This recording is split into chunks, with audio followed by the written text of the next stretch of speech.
आज हम लेकर आए हैं उत्तराखंड शाम की खबरें। पिकअप हादसे में चालक की मौत, बर्फ में फिसलकर खाई में गिरा टेम्पो ट्रैवलर, बाल बच्चे 13 लोग। रुद्रप्रयाग में पोखरी मोटर मार्ग पर पिकअप वाहन हादसे में चालक की जान चली गई। वहीं सोनप्रयाग त्रिगुरी नारायण मार्ग पर सवारियों से भरा टेम्पो ट्रैवलर बर्फ में फिसल गया, जिससे वाहन अनियंत्रित होकर सड़क पर पलटा, फिर खाई की तरफ लुढ़क गया।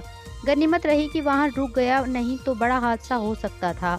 इस हादसे में 3-4 यात्री चोटिल हो गए हैं। लक्सर में शिकायत करना एक युवक को पड़ा भारी, जांच करने गई टीम के सामने रसखुदार ने किया हमला। लक्सर के अखोड़ा खुर्द गांव में विकास कार्यों में गड़बड़ी की शिकायत करना एक युवक को भारी पड़ गया। मामले की जांच करने गई टीम के सामने शिकायतकर्ता पर हमला किया गया, जिससे वह घायल हो गया। बहरहाल पुलिस ने केस दर्ज कर लिया है। लोकसभा चुनाव से पहले कांग्रेस को बड़ा झटका, वरिष्ठ नेता अशोक वर्मा ने छोड़ी पार्टी, प्राथमिक सदस्यता से दिया इस्तीफा।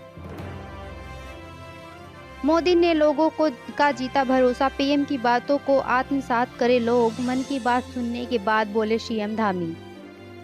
प्रधानमंत्री नरेंद्र मोदी के रेडियो कार्यक्रम मन की बात के 110वें एपिसोड को आज पूरे देश में सुना गया है। इसी क्रम में रायपुर विधानसभा क्षेत्र में आज मुख्यमंत्री पुष्कर सिंह धामी ने मन की बात कार्यक्रम को सुना और लोगों से पीएम मोदी की बातों को आत्मसात करने की बात कही।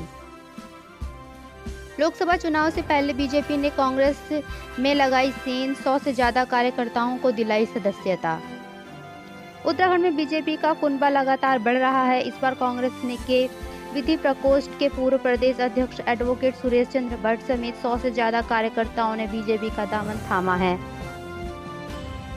एचएनबी गढ़वाल विश्वविद्यालय में कर्मियों को मिला प्रमोशन का तोहफा, नई नियुक्तियों के भी खुले द्वार।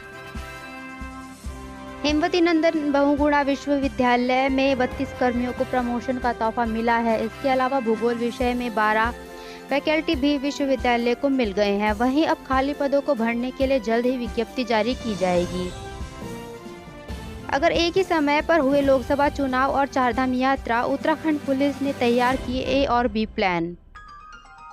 लोकसभा चुनाव और चारधाम यात्रा एक साथ आयोजित होने की स्थिति में उत्तराखंड पुलिस ने 2 प्लान तैयार किए हैं। इस दौरान पुलिस के लिए सबसे बड़ी चुनौती फोर्स की रहेगी।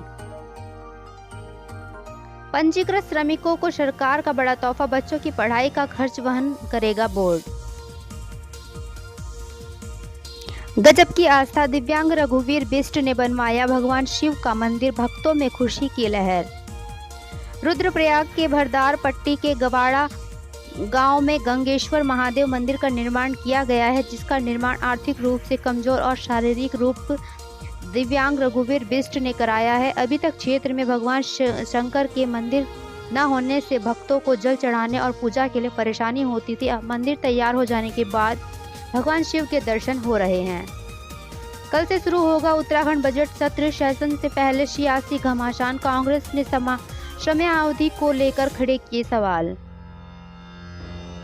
कल से बजट सत्र शुरू होने जा रहा है। बजट सत्र शुरू होने से पहले सियासी घमासान शुरू हो गया है। कांग्रेस ने बजट सत्र की समयावधि को लेकर सवाल खड़े किए हैं। आखिरकार हाईकोर्ट की सख्ती के बाद हल्दूचोड़ में 30 बेड का अस्पताल शुरू, 24 घंटे मिलेगी इलाज की सुविधा। चांदी सी चमकी वादियां, उत्तराखंड के ऊंचाई वाले इलाकों में भारी बर्फबारी, सफेद चादर से ढके कई गांव। उत्तराखंड में शनिवार देर रात को हुई बर्फबारी के बाद सुबह जब धूप निकली तो वादियां चांदी सी चमक उठी। ऊंचाई वाले क्षेत्रों में बर्फबारी और निचले क्षेत्रों तक भी पहुंच गई है। गांव में चौका, खेत खलियान और आम रास्ते बर्फ से ढक गए हैं। रात को पाला गिरने से बर्फ जम गई है। अब ठिठुरन भरी ठंड पड़ रही है। उत्तराखंड विधानसभा सत्र, उपद्रवियों पर कसेगी नकेल, सार्वजनिक और निजी संपत्ति क्षति वसूली विधेयक लाएगी सरकार। इस बिल के तहत विरोध प्रदर्शन और हड़ताल के दौरान हुए नुकसान की वसूली उपद्रव में शामिल आरोपियों से की जाएगी।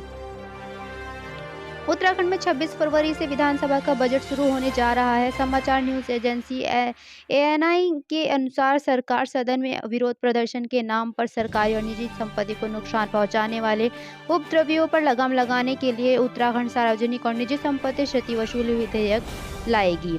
बिल के नुकसान की भरपाई आरोपियों से होगी और इसके लिए सेवानिवृत्त जिला जज की अध्यक्षता में ट्रिब्यूनल का गठन किया जाएगा। मलिक को पनाह देने वाले पर पुलिस की नज़र। 2-2 दिन मास्टरमाइंड को घर में रखा।